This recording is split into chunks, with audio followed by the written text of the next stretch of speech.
પ્રભુ ઈસુના નામ આપ સર્વનો આવકાર કરું છું। આજે જે વિષય મેં જે પસંદ કર્યો છે તો આવનાર સમયની જે ઘટનાઓ છે એને મેં જોવાનો સમજવાનો પ્રયાસ કર્યો છે। એના માટે મેં જે પુસ્તક પસંદ કર્યું છે એ છે પ્રકટીકરણનું પુસ્તક અને એનો 13મો અધ્યાય। પ્રકટીકરણનું પુસ્તક અને એનો 13મો અધ્યાય 11મી કલમથી હું આગળ વાંચું છું। પછી મેં પૃથ્વીના બીજા એક શ્વાપદને નીકળતું જોયું। તેને હલવાનના શિંગડા જેવા 2 શિંગડા હતા ને અજગરની પેઠે તે બોલતું હતું। પહેલાં શ્વાપદનો સર્વ અધિકાર તેની સમક્ષ તે ચલાવે છે અને પહેલાં શ્વાપદનો પ્રાણઘાતક ઘા રૂઝાયો હતો। તેની આરાધના પૃથ્વી પાસે તથા તે પર રહેનારાઓ પાસે તે કરાવે છે અને તે મોટા ચમત્કારો કરે છે એટલે સુધી કે તે માણસની નજર આગળ આકાશમાંથી પૃથ્વી પર અગ્નિ પણ વરસાવે છે। શ્વાપદની સમક્ષ જે ચમત્કારો કરવાનો અધિકાર તેને આપવામાં આવ્યો હતો તેઓ વડે પૃથ્વી પર રહેનારાઓને તે ભમાવે છે અને પૃથ્વી પર રહેનારાઓને તે કહે છે, જે શ્વાપદ તરવારથી ઘાયલ થયું હતું છતાં તે જીવતું રહ્યું, તેની મૂર્તિ બનાવો અને એને એવું સામર્થ્ય આપવામાં આવ્યું કે શ્વાપદની મૂર્તિમાં પ્રાણ મૂકે, જેથી તે શ્વાપદની મૂર્તિ બોલે અને જેટલા માણસો શ્વાપદની મૂર્તિની આરાધના ન કરે તેટલાને તે મારી નખાવે।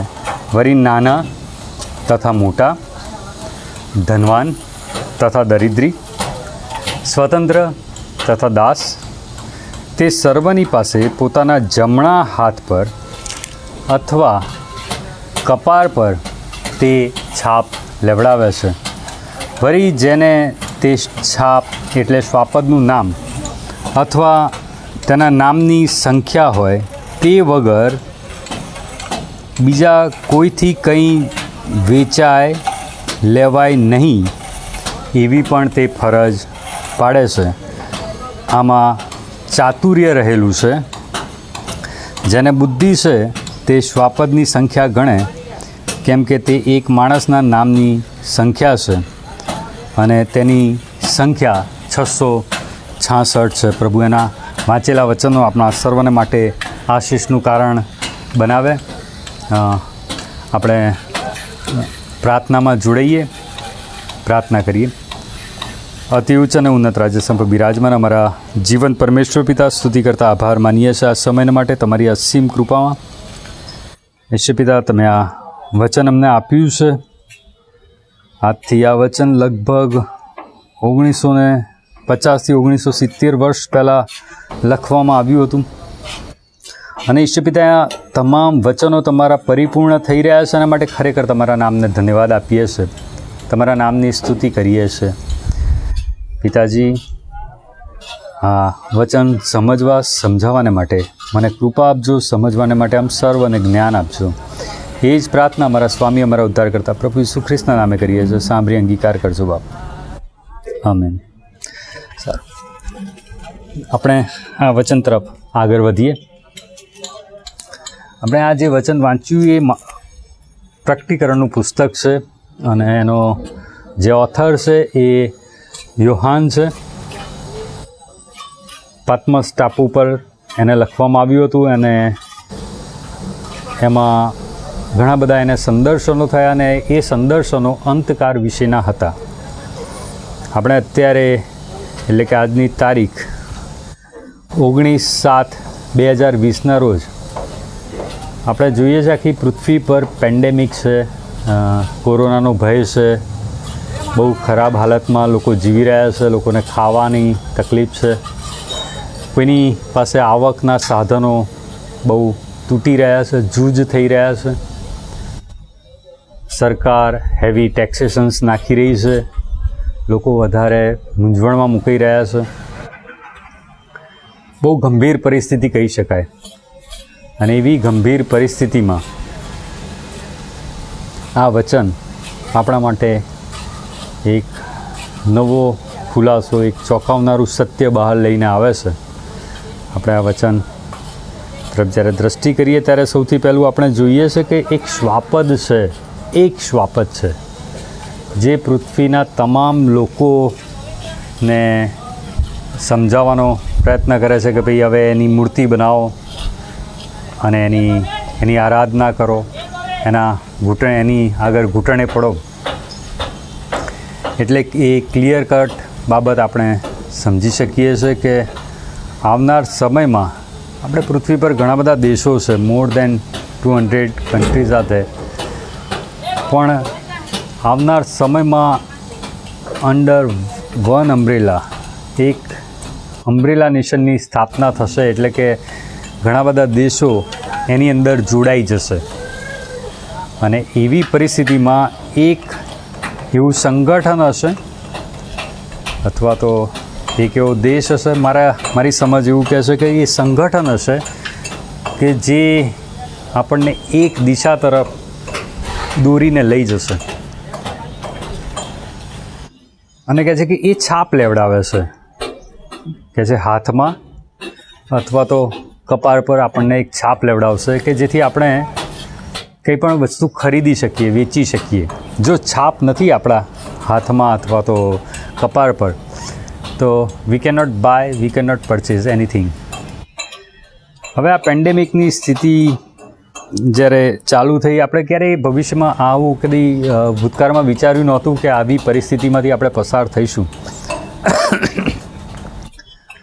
પણ આ સ્થિતિમાં આપણને એ શીખવા મળ્યું કે જો મેં માસ્ક પહેર્યું નથી તો હું કોઈ પણ જગ્યાએ જઈને શોપિંગ કરી શકતો નથી. આજની તારીખમાં એની પેનલ્ટી કદાચ 200 કે 500 રૂપિયા છે, માસ્ક વગર બહાર નીકળવાની પેનલ્ટી છે. એટલે હું મારા ઘરના ધાબા પરથી આ શૂટ કરી રહ્યો છું. 200 થી 500 રૂપિયાની પેનલ્ટી છે. જો તમે પહેર્યું છે માસ્ક તો જ તમે વેચી શકો છો અને તો જ તમે ખરીદી શકો છો. આપણા ખરીદ અને વેચાણ પર એક રીતે એક નિયમ લાગુ પાડવામાં આવ્યો છે. એની સાથે આરોગ્ય સેતુ એપ છે, જો એ હોય તો તમે વિમાન મારફતે મુસાફરી કરી શકો છો. જો તમારી પાસે આરોગ્ય સેતુ એપ નથી તો તમે મુસાફરી કરી શકતા નથી. એટલે કે આપણા પર ધીમે ધીમે બંધનોની શરૂઆત થતી જાય છે.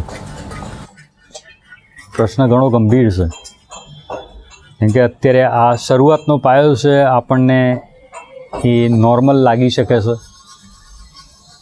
પરંતુ જે બાઇબલ કહે છે એ મુજબ કહે છે કે તમે કંઈ પણ ખરીદી અથવા વેચાણ કરી શકશો નહીં. એટલે પછી મેં આ લાંબા સમયથી આ વસ્તુ હું તમારી સાથે શેર કરવા ચાહી રહ્યો હતો. એમાં અમુક કીવર્ડ છે, ID10, ID2020, new world movement. આ 3 એવા કીવર્ડ છે કે જેનાથી કંઈક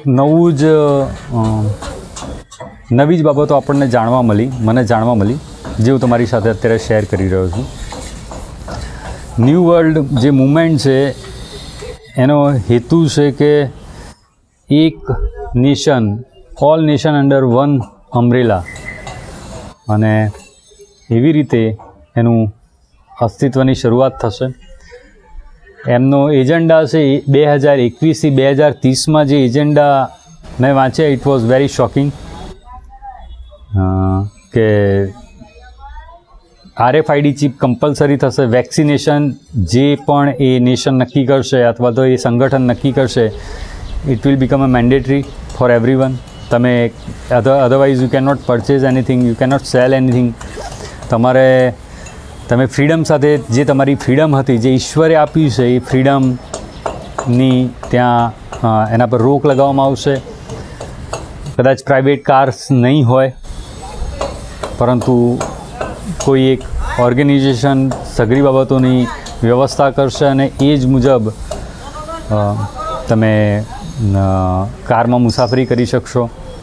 એની સાથે સાથે જે વિમાનની જે સેવાઓ છે એમાં પણ ચોક્કસ હેતુથી જ તમે મુસાફરી કરી શકશો.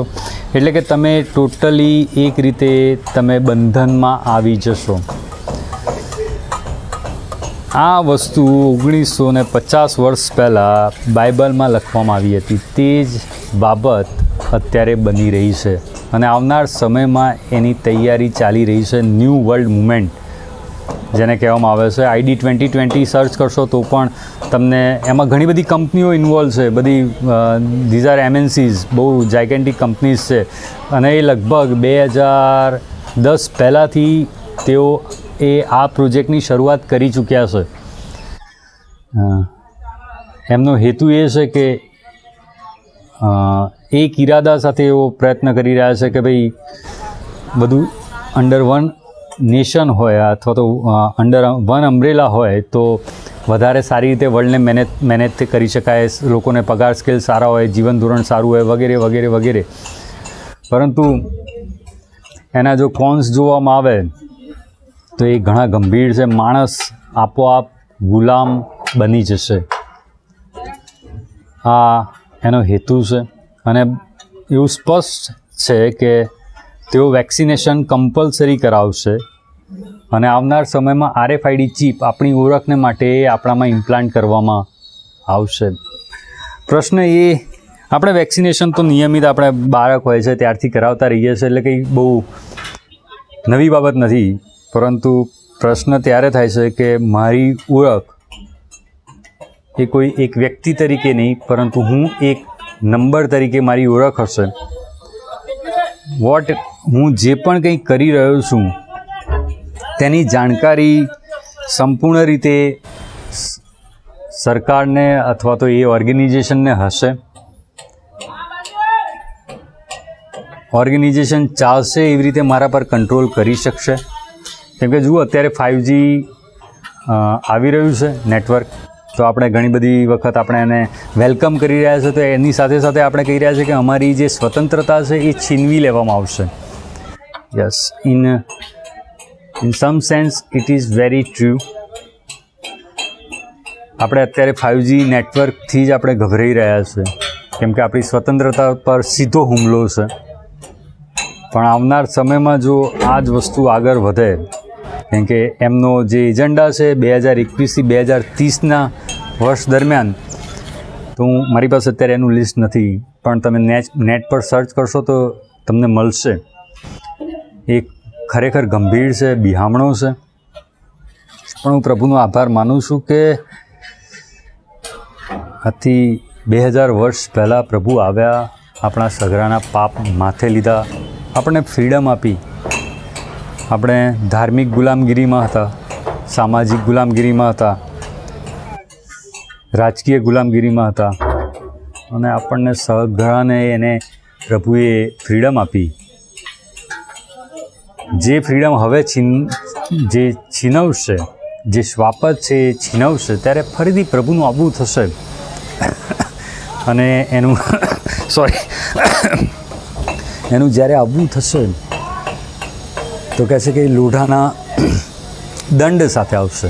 સામાન્ય પરિસ્થિતિમાં તે આવશે નહીં, પણ લોઢાના દંડ સાથે તેનું આવવું થશે. એટલે કે આપણે અત્યારથી એના માટે તૈયાર થવાની જરૂર છે. આવનારી પેઢીને એના માટે તૈયાર કરવાની જરૂર છે. આપણા બાળકો હોય એમને તૈયાર કરવાની જરૂર છે. યસ, ટેકનોલોજી આપણને ઘણી આગળની દિશા તરફ દોરીને લઈ જઈ શકે છે, પરંતુ એની સાથે સાથે ટેકનોલોજી આપણને ગુલામ પણ બનાવી રહી છે. કહે છે કે એનું આવવું ઝઘડા જોશે. એ જ પરિસ્થિતિ છે અત્યારે કે દરેક વ્યક્તિ કોઈ બી જગ્યાએ થયેલી કોઈ પણ નાની મોટી હિલચાલને પણ તરત જોઈ શકે છે, સાંભળી શકે છે, સમજી શકે છે. તો આવનારો સમય આપણા માટે ઘણા બધા પ્રશ્નો લઈને આવનાર છે. વધારે બિહામણો મને લાગી રહ્યો છે અત્યારે, જે મને દેખાય છે મુજબ. પ્રભુ આપણને આવનાર સમયને માટે આપણને સામર્થ્ય પૂરું પાડે. આપણે એ છાપ લેતા પહેલાં વિચાર કરીએ. આવશે એ સમય આવશે કે આપણે છાપ આપણા પર કમ્પલસરી મેન્ડેટરી કરવામાં આવશે. RFID ચિપ નું જ્યારે આપણે ક્યારેક વિચાર નહોતો કર્યો ત્યારે 1950 વર્ષ પહેલાં લખવામાં આવ્યું હતું કે એ છાપ લેવડાવશે, એના વગર કંઈ લેવાશે નહીં, કંઈ વેચાશે નહીં. અને આજે આપણે સમજીએ છીએ કે RFID ચીપ જે છે એ આ બધું બેલેન્સ કંટ્રોલ કરી શકશે. સો ઇન વન સેન્સ પ્રભુનું વચન ફરીથી સત્ય સાબિત થઈ રહ્યું છે. આપણે તૈયાર રહીએ, આપણે પ્રાર્થનામાં લાગુ રહીએ. અસત્ય હોય તો એનો વિરોધ કરીએ. અસત્ય હોય, આપણી આસપાસ અસત્ય બની રહ્યું હોય તો એનો વિરોધ કરીએ. સત્ય હોય તો એને આવકારીએ, બિરદાવીએ, કે જેથી કરીને જે આવનારી પેઢી છે, જે આવનારો સમય છે, આવનારી પેઢી છે, એમના માટે બીજો થોડો સમય મળી જાય કે જેથી વધારેમાં વધારે લોકો પ્રભુ ઈસુનો ઓળખ કરી શકે, તારણ પામી શકે. કેમ કે એ જ હેતુથી મારો પ્રભુ, આપણો પ્રભુ પૃથ્વી પર આવ્યો, એણે બલિદાન આપ્યું અને આપણને સર્વને અનંત જીવનની ખાતરી આપી. આશા રાખું કે આ જે વચન છે એ પ્રભુ તમને સમજવાને, સમજાવવાને સહાય કરે. કદાચ કોઈ તમને આ બાબતે કોઈ પ્રશ્ન થાય તો પ્લીઝ મારો તમે બેઝિઝક કોન્ટેક્ટ કરી શકો છો. મારો જીમેલ આઈડી છે, ઈમેલ આઈડી છે